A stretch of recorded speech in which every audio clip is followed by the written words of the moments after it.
Before you rush to the next notification, the next task, the next thought, pause. What if, just for a moment, you could step into a different kind of time?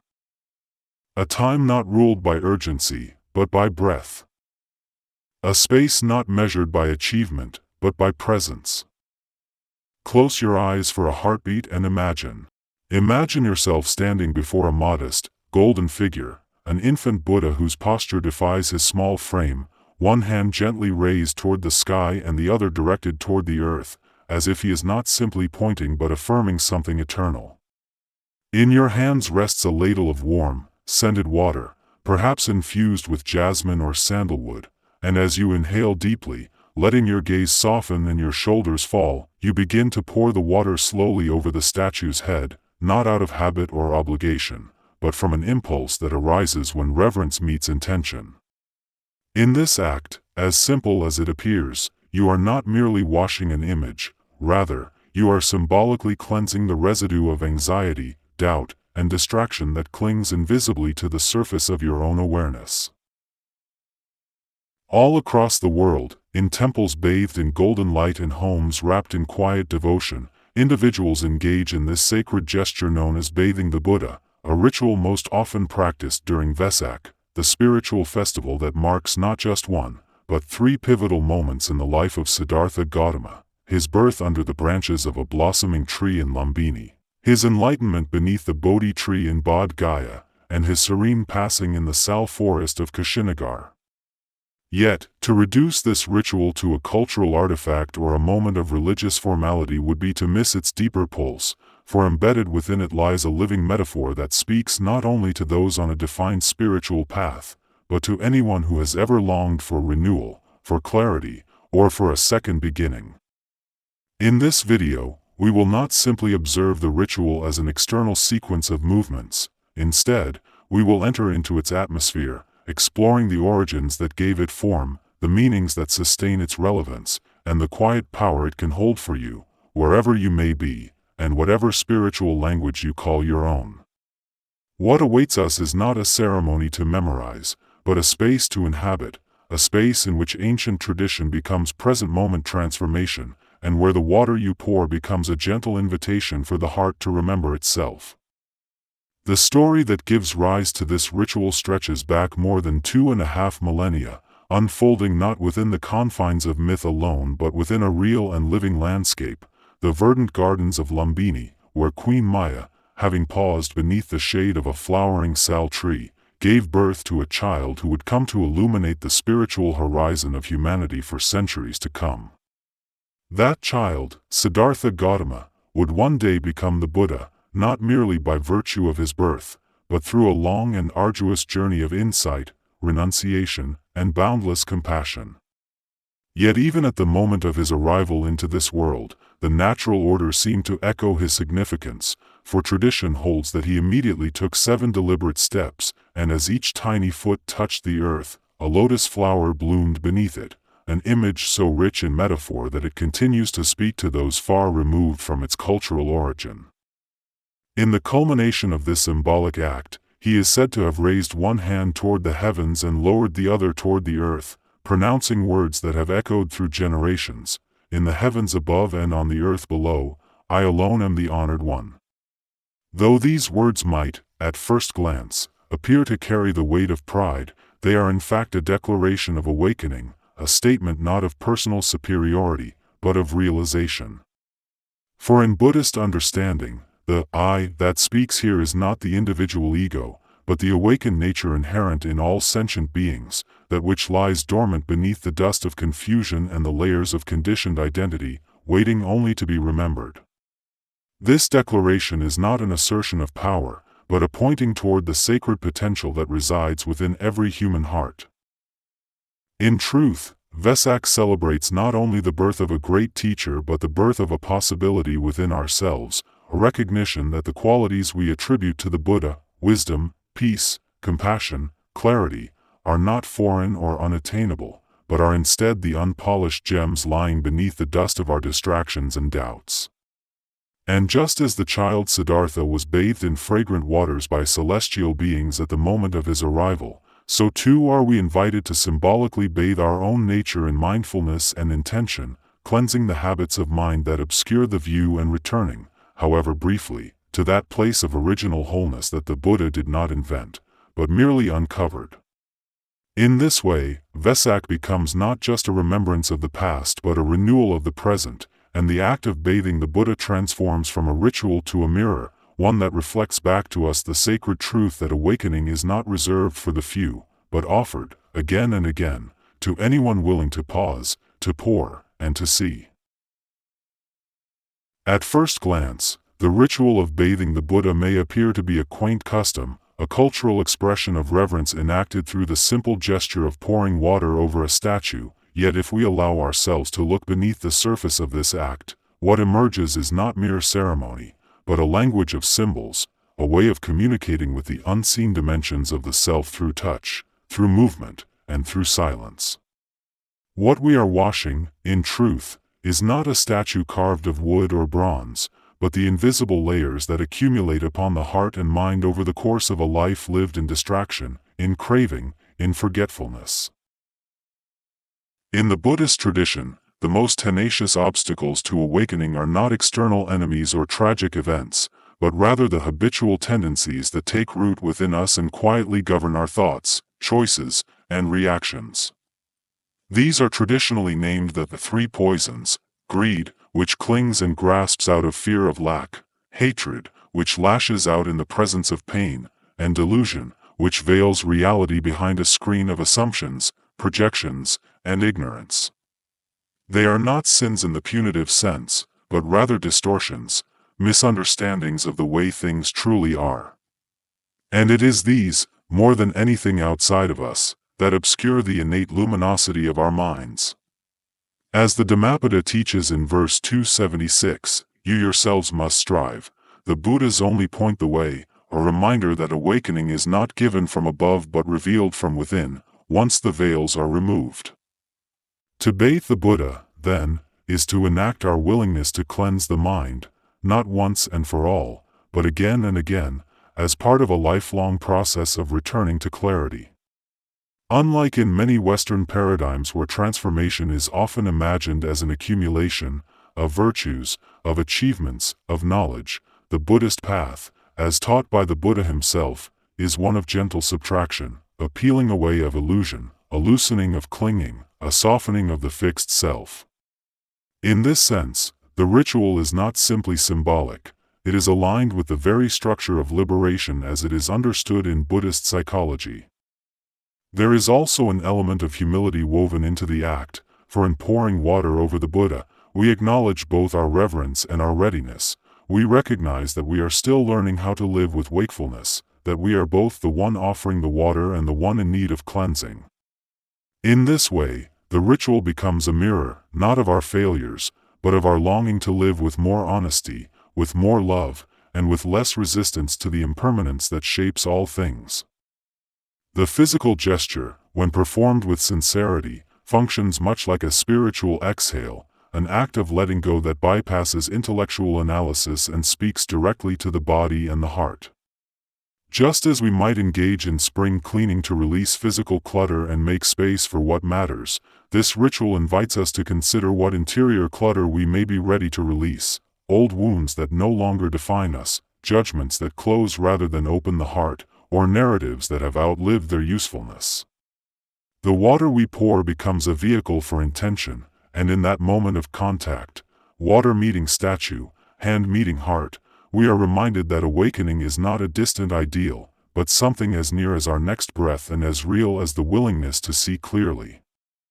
As we continue on this journey, the ritual itself will soon open into practice, but before we arrive at the steps of action, we must first pass through the doorway of understanding, for it is only when meaning flows beneath movement that a gesture becomes sacred. And so we ask not only how the ritual is done, but why it matters, and in asking that question with sincerity, we begin to discover that we are not performing the ritual at all, it is performing us. Whether performed beneath the high ceilings of a monastery bathed in incense and golden light or within the quiet intimacy of one's own living room at dawn, the ritual of bathing the Buddha possesses a remarkable elasticity, a gentle adaptability that allows it to unfold in any space where sincerity is allowed to rise above formality, and where presence is honored more than perfection. At its heart, the ritual does not demand grandeur or architectural sanctity. It asks only for stillness, intention, and a willingness to turn an ordinary moment into something quietly sacred. Traditionally, the center of the ritual is the statue of the infant Buddha, often depicted with one hand pointing to the sky and the other to the earth, echoing that first symbolic declaration of awakening. This statue is usually placed in a basin or bowl, the water surrounding it infused with fragrances that evoke clarity and purity, sandalwood for groundedness, ginger for warmth and vitality, rose petals for love and compassion. Yet the materials themselves, while beautiful, are secondary to the mindset with which they are offered. The ritual is not animated by objects alone but by the quiet power of intention, a force that, though invisible, shapes the atmosphere more surely than any visible adornment. For those who practice outside of a formal temple setting, there is no need for elaborate preparation.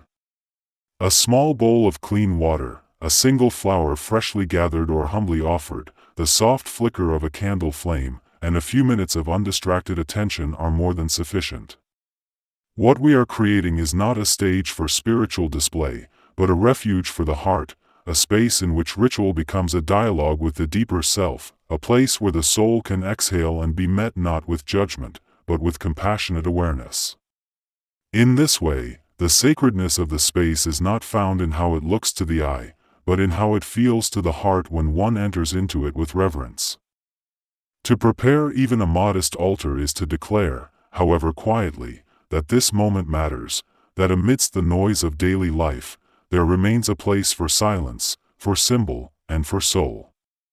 The gesture of setting aside time and space is itself a form of devotion, and it carries with it the subtle reminder that spiritual practice is less about going somewhere else and more about returning to ourselves, to our breath, to the present moment where everything essential already lives.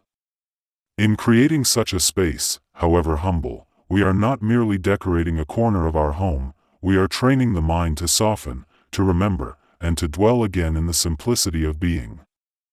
And it is here, in this quietly prepared space, that the ritual begins, not with the first pour of water, but with the first intention to pause, to pay attention, and to allow the sacred to reveal itself not as something extraordinary, but as something always near, always waiting, always whispering beneath the noise of our days. And now, having prepared the space with care and quiet intention, we enter into the heart of the ritual, not as performers of a tradition, but as participants in a moment of conscious presence. This is not a performance for the eyes of others, but a meditation woven from breath, gesture, and meaning. Let yourself settle gently into this space, allowing the noise of the outside world to recede, as if the walls of time have grown soft and permeable. Begin by lighting a candle or a stick of incense if you have one nearby, not to impress or decorate, but to signal to the senses that this moment is different, that something sacred is unfolding.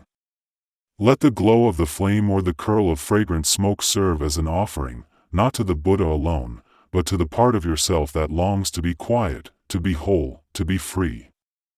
Take a moment to sit or stand still, and allow your awareness to draw inward, like a tide returning to the sea. Close your eyes. Feel the weight of your body resting gently against the floor or the cushion, and let your breath anchor you into the living presence of now. Inhale deeply, and as you exhale, release whatever expectation you may have carried into this moment. There is no right way, no perfect feeling required. There is only presence. When you feel ready, step forward and lift the ladle or spoon with your right hand. Feel its texture, its weight, the warmth or coolness of the scented water you've prepared. As you raise it above the statue, allow yourself to slow, not just in movement, but in mind. Pour the water in a thin, steady stream over the right shoulder of the baby Buddha, letting each drop carry with it the whisper of a wish, a prayer, or a letting go. For the first pour, bring to mind the energy of grasping, the ways in which you cling to what you want, fear what you might lose, or exhaust yourself chasing after more. Without judgment, simply notice this tendency, and as the water flows, inwardly offer the words, "May I release my attachments. May I find contentment in the simplicity of now." Feel what it's like to name this desire gently, not to deny it, but to loosen its grip. With the second pour, turn your awareness toward the edges of anger, those sharp moments, large or small, where frustration, resentment, or hurt have hardened into blame or bitterness. As you let the water fall again over the statue's shoulder, breathe into this tightness, and silently say, "May I soften my anger. May I meet pain with compassion." Let the water carry the heat away, like a stream cooling the stones of an overwarm path. With the third and final pour, invite into awareness the veil of confusion, the fog of forgetfulness, the moments when you have acted not from clarity, but from habit, assumption, or fear. As the water glides down once more, offer the intention, "May I see things clearly. May I live in truth." This is not a demand for perfection, but a turning toward wisdom, a remembering of the clarity that lives beneath the noise. You may repeat this process as many times as your heart desires, and you are welcome to linger with each pour, or to pause between them in silence. There is no script to follow but the one whispered by your own sincerity. Allow the sound of the water to be more than a background, it is your mantra, your bell, your call to return.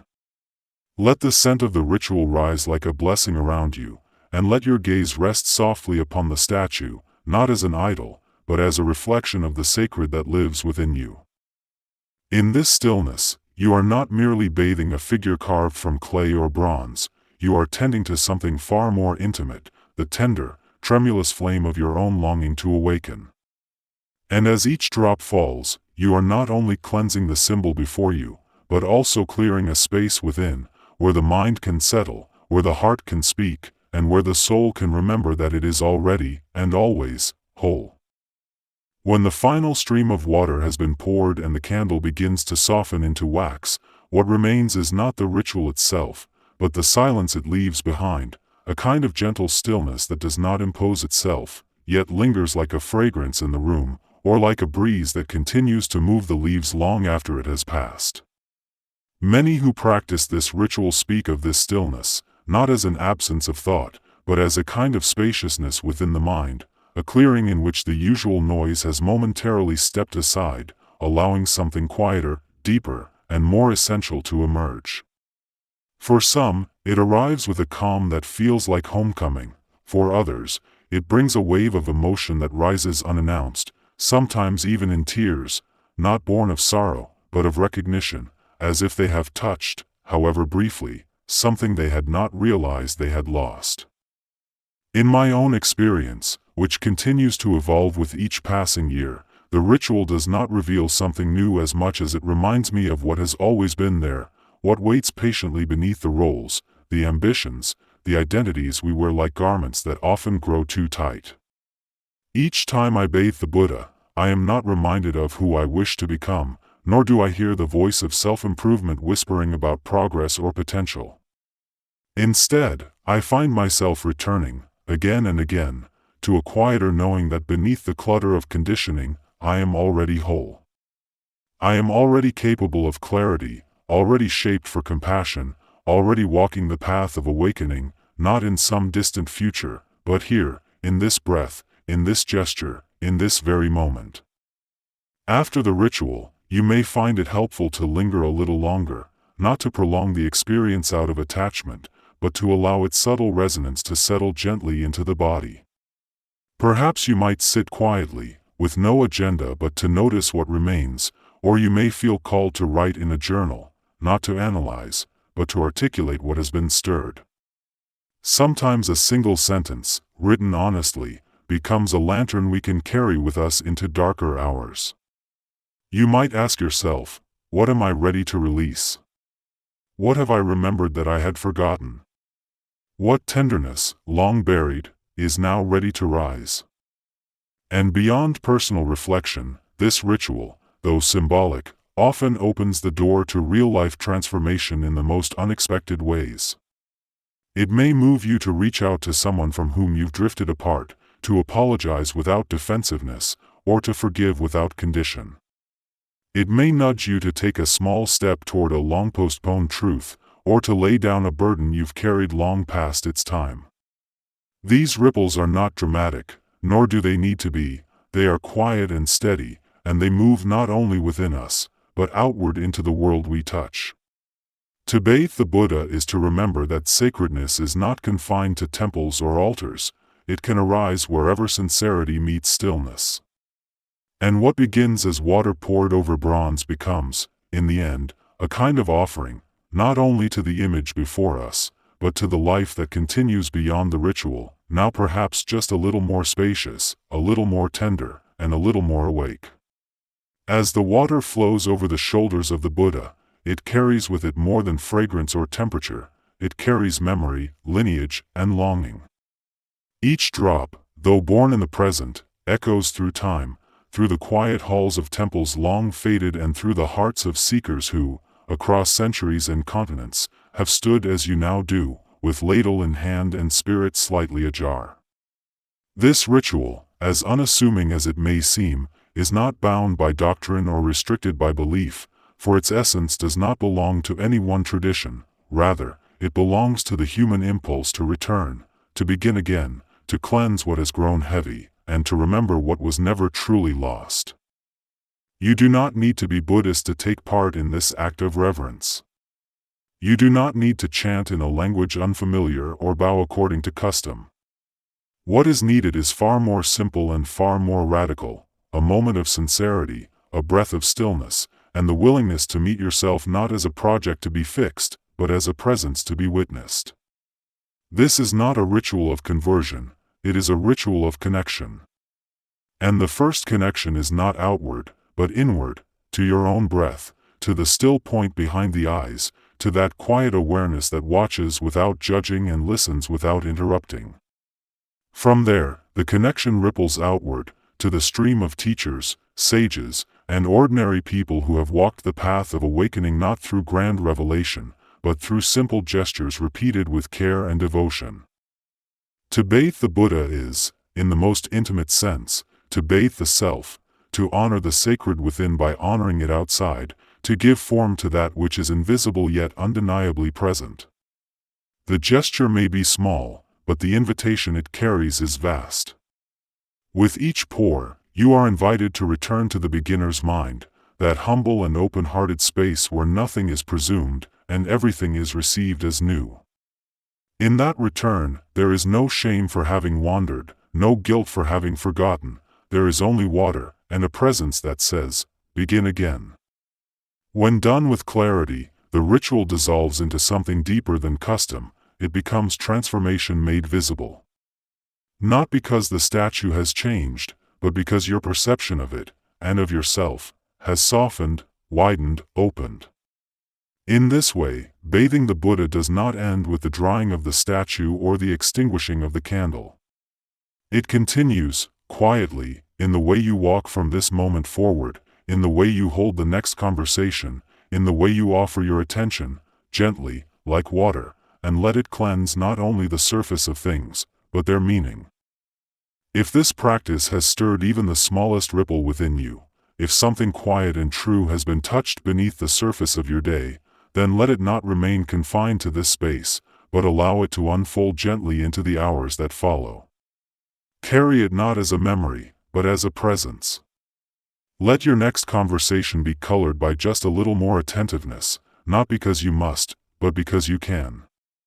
Let the next moment of tension, irritation, or hurry be softened by the breath you have reclaimed, this breath, so easily overlooked, yet always available. And when something beautiful crosses your path, however fleeting, a light slanting across the wall, a voice that trembles with kindness, the stillness before sleep, let it land fully in your heart, not as another moment to pass through, but as something to truly receive. The Buddha was born once beneath a blooming tree, but awakening is not bound to history. It is born each time we return to presence, each time we choose stillness over reaction, compassion over judgment, clarity over confusion. That birth does not require incense or robes or temples. It requires only that we be willing to show up, imperfect, unguarded, real. And when we do, even for a breath, the ritual continues, not as a repetition, but as a living gesture. So if this offering has spoken to something within you, if it has reminded you of a part of yourself you had forgotten or longed to touch, then I invite you to share it. Share it not as content, but as a conversation. Not as a practice to follow, but as a path to walk, softly, gently, one drop at a time. May we all bathe the Buddha, not only with water, but with the clarity of awareness, the warmth of sincerity, and the deep, steady intention to live this life as if it were sacred. Because it is. And if you take nothing else from this ritual, let it be this: you are not broken. You do not need to be fixed. You are not a problem waiting for a solution. You are a garden waiting for the rain. You are a flame waiting for the wind. You are the sky that has simply forgotten its vastness. So when the days grow heavy, when the noise of the world feels too loud, when you doubt your own worth, pause. Remember the ladle in your hand. Remember the water touching the Buddha's shoulder. And pour kindness, again and again, not because you must, but because you are worthy of it. Begin again, as many times as it takes. Begin again, because you can. Begin again, because you are already home. As we close this sacred journey, remember, the ritual of bathing the Buddha is not just a ceremony, it's an invitation. An invitation to cleanse the dust from your heart, to awaken the light already within you. If this touched something deep inside you, I invite you to bring this spirit into your everyday life. Take a moment today, even just a breath, to honor your own awakening. If you feel inspired, share your reflections in the comments. I'd love to hear how you carry the spirit of Vesak into your world. And if this journey spoke to you, don't forget to like, subscribe, and join us for more explorations of timeless wisdom for the modern heart. Thank you very much.